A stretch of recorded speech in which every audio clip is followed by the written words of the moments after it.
جلسے کی کامیابی یہ بتا رہی ہے کہ جو دور و دراز سے لوگ چل کر کے آئے ہیں اور ہمارے علماء جو محنت سے بیان کرتے ہیں حضرات کی کامیابی کی دلیل ہے۔ سبحان اللہ، بولو مچل کے سبحان اللہ۔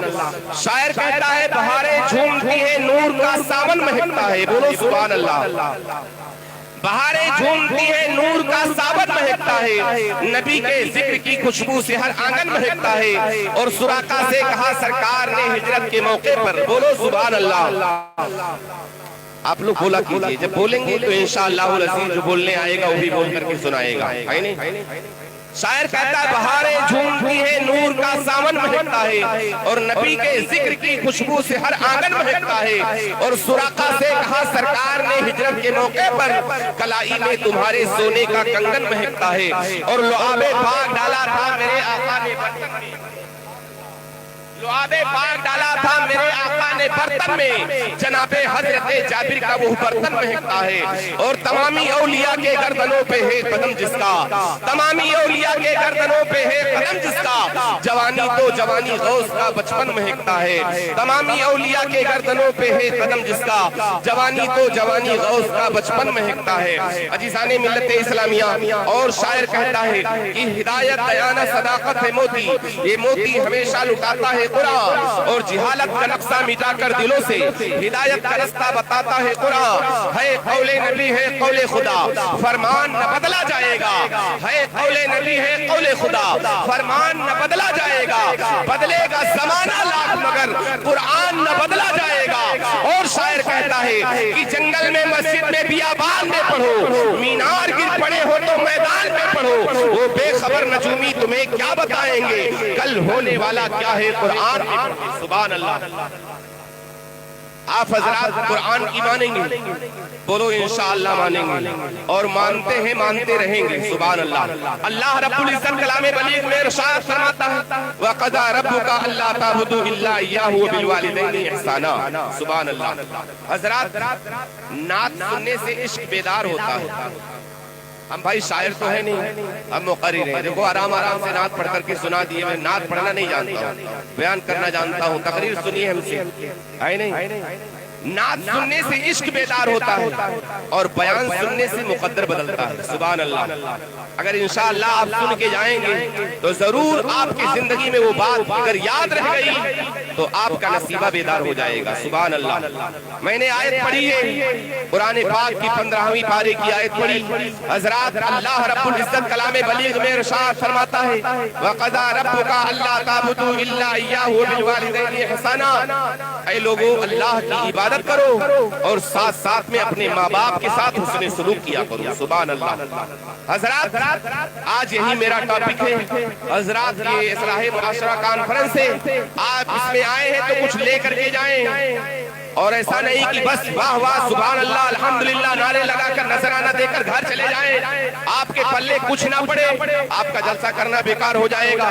حضرات چند منٹ بیٹھے غور سے سنیں، میری ماں بہنیں ہیں ان کے لیے بھی میں چند باتیں بتا کر کے جاؤں گا، آپ حضرات بھی سنیں۔ حضرات اللہ رب العزت نے تمہیں پیدا کیا، اور قرآن حکم فرماتا ہے کہ اللہ کی عبادت کرو، اس کے ساتھ ساتھ میں اپنے ماں باپ کے ساتھ حسن سلوک کیا کرو۔ حضرات اب میرے دوستو ہم حسن سلوک کیسے کریں، اپنے ماں باپ کے ساتھ وفاداری کیسے کریں؟ ہم اللہ کی عبادت تو کرتے ہیں لیکن بہت ایسے نوجوان ہیں جو اپنے ماں باپ کی نافرمانی بھی کر دیا کرتے ہیں۔ اے میرے دوستو آؤ میں واقعہ سناتا ہوں، بچل کے بولو سبحان اللہ۔ ایک مرتبہ سارا مجمع مل کر بولے یا رسول اللہ۔ حضرات واقعہ حاضر خدمت ملاحظہ فرمائیں، ایک نوجوان تھا، اپنے ماں کو 7 مرتبہ کاندھے پر بٹھا کر کے حج کرایا تھا، اور 7ویں مرتبہ جب میزاب رحمت کے سامنے پہنچتا ہے، جب اللہ کی سنہری جالیوں کے سامنے پہنچتا ہے، اللہ کے اس مقدس گھر کے سامنے پہنچتا ہے، تو کعبے کی جالی کو پکڑ لیا اور زیر و قطار رونے لگا۔ اے خالق کائنات، میں نے 7 مرتبہ اپنے ماں کو کاندھے پر بٹھا کر کے حج کرایا ہے، اے مولا میں اپنے ماں کو 7 مرتبہ کاندھے پر بٹھا کر کے حج بیت اللہ کرایا ہے، تو مولا کیا میں نے اپنے ماں کے حق کو ادا کر دیا؟ تو اے میرے سمرا کے مسلمانوں، اپنے اپنے اذہان کو متوجہ کرو اور اس بات کو غور سے اپنے ذہن میں بٹھاؤ۔ ارے غیب سے آواز دینے والا آواز دے رہا ہے کہ 7 مرتبہ کاندھے پر بٹھا کر کے حج کرانے والے سن لے، ابھی تو نے 1 لاکھ کا حق نہیں ادا کیا ہے۔ اے میرے ملت کے نوجوانوں، جو 7 مرتبہ کاندھے